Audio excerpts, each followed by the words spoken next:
Hi, I'm Sean Gossett. I'm the creator of the NASCAR Goodyear Cup Series. Reach up there and pull those belts tight one more time. Biggity, biggity, biggity. Let's go racing, boys. A lot of you guys have been asking how I make my racetracks, and a few of you have even requested that I make a video explaining how to do it. Well, wish granted. Let's take a look at the process that I take to make one of my racetracks.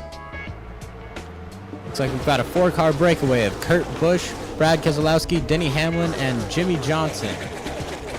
Now, the first thing that you want to do is go on the internet and go on either Google Maps, Google Earth, any of the satellite map places, and look up the track that you want to build. Even if you're making a custom track that isn't based on anything in real life, it's a good idea to go in there and just get some inspiration. Today we'll be looking at how I made Daytona International Raceway. So you're going to want to go on Google Earth and just look up satellite image, get yourself familiarized with the track layout, where pit row is, just the shape of the track. Look at where some areas of asphalt are that aren't necessarily the track itself. Look at some track markings, try and find out where the start-finish line is, if there's any striping on the track. It's just a great way to really get a base for what you're going to be doing. Once you've familiarized yourself with the track, you're going to want to go and get yourself some exercise mat. This stuff comes in packs of 6 at your local Walmart for about like 20 bucks. The normal side kind of has this great pattern going across, but if you turn it over, it's very flat and smooth, and it works great for making a base for your asphalt surface. So once you get those, interlock them together, kind of get your size for what you want for the track, and this is where you're really going to want to map out what's going to happen.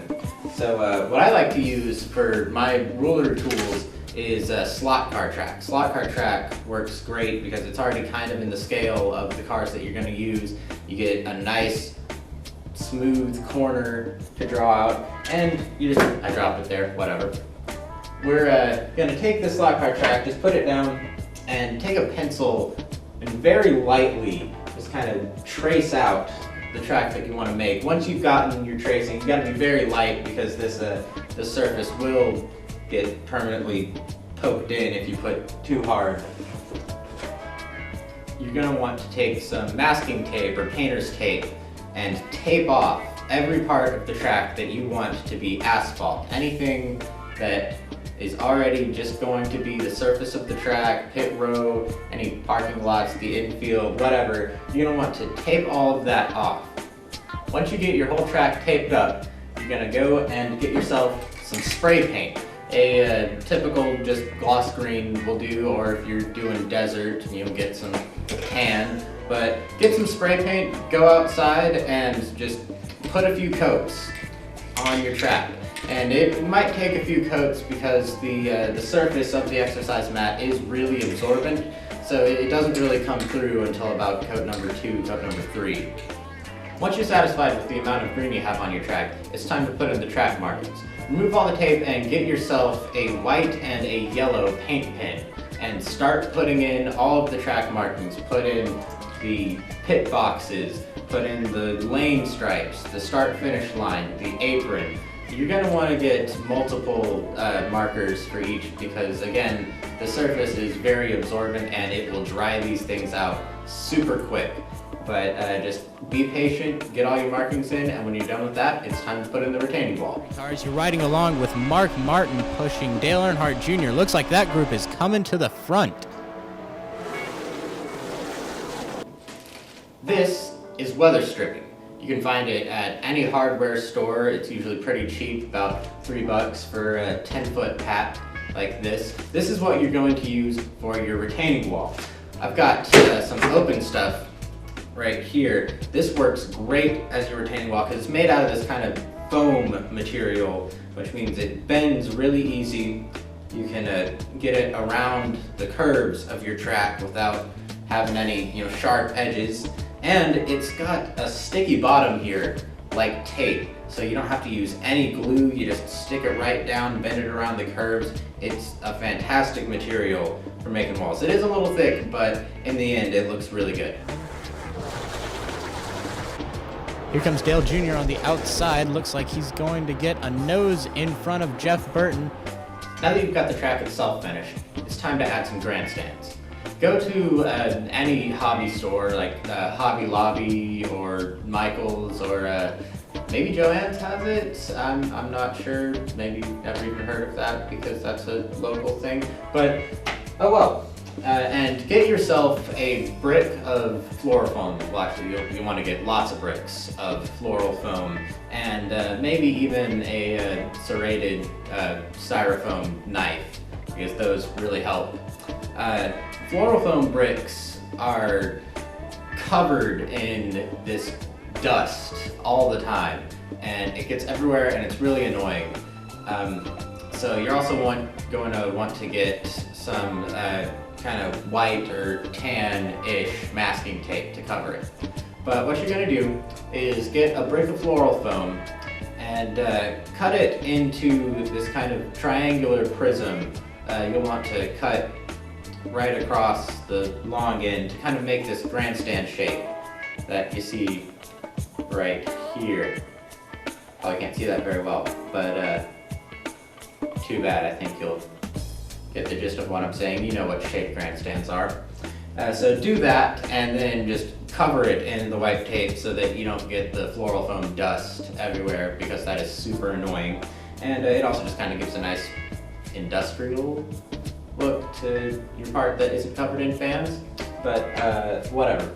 Then go on the internet, and this is actually really hard. I had a hard time finding good pictures of this, but try and get a decent picture of just some fans in grandstands. Try and get that kind of large crowd picture where you can't really make out individual faces, and go and just print that out onto a big sheet. You might have to use Photoshop to kind of make it larger, but if you find a decent picture, good for you, because I really had to look hard to find a decent picture of a crowd. It was really surprising. But take this sheet, cut it out, and then either glue it, or I stapled it to your grandstand, and now you've got grandstands full of fans. So then, if you want to, which I usually do because it looks really nice, you're going to want to make a scoring booth. These are the big towers that where they score things, keep time. That's where the head honchos sit and kind of run the race, make sure everything's going fair. You know what a scoring booth is. Anyway, go and get a brick of actual regular styrofoam.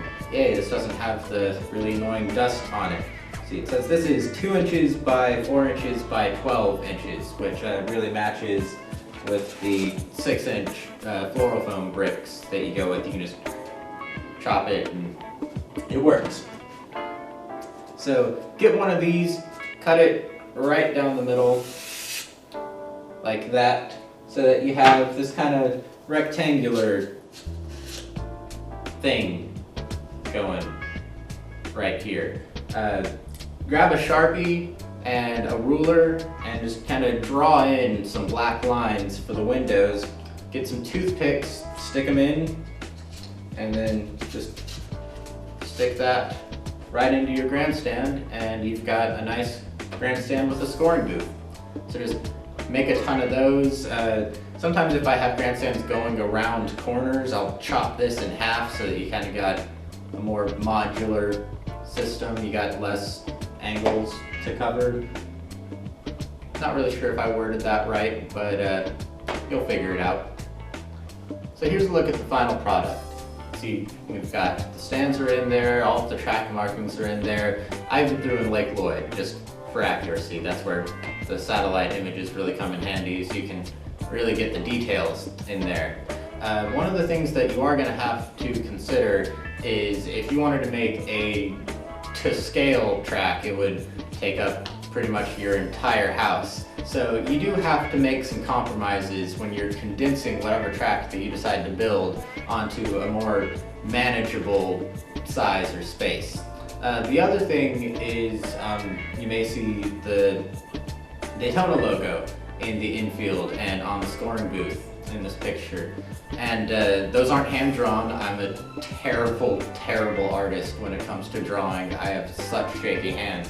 And what I do for those is you can go down to an office supply store and get some printable sticker sheets. You just go to like the shipping section or something and look for shipping labels, and they make them where you can either get it with a completely white background or a kind of semi-transparent background, but it's a full printer sheet, except it's a big sticker, so you can go in on Photoshop, or I even use Microsoft Word, and that works pretty good. And you just go in and you make whatever track paint you want in your infield or on the track or on your scoring booths or whatever, and you go and print it out and then just cut it up and stick it right down like it's a sticker. When is Denny Hamlin going to make his move? There he goes to the outside. Kyle Busch is going to push him. Bobby Labonte goes with Mark Martin. And it's Mark Martin, a bridesmaid no more. He is your winner at Daytona. So that's it, you're done. Just follow all those steps and you should have a really nice looking stop motion track when you're done. I want to say thank you to all of my subscribers. I really appreciate you guys and your feedback, and I'll see you guys at the next race. But after 28 tries, Mark Martin finally gets to victory lane in Daytona.